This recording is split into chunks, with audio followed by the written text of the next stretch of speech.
Assalamu alaikum friends, this is Sami and you are watching Civil Engineers YouTube channel.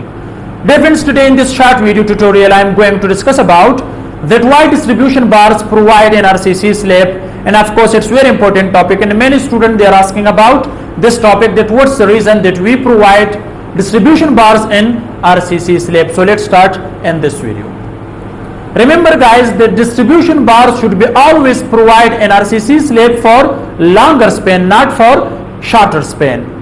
And distribution bars provide an RCC slab to take care of shrinkage stresses and also temperature effects.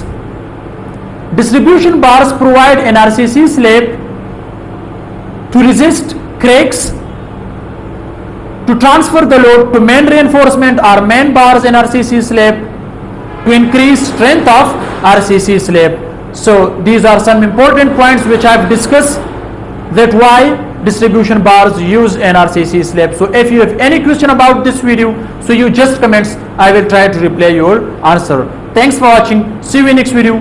Goodbye.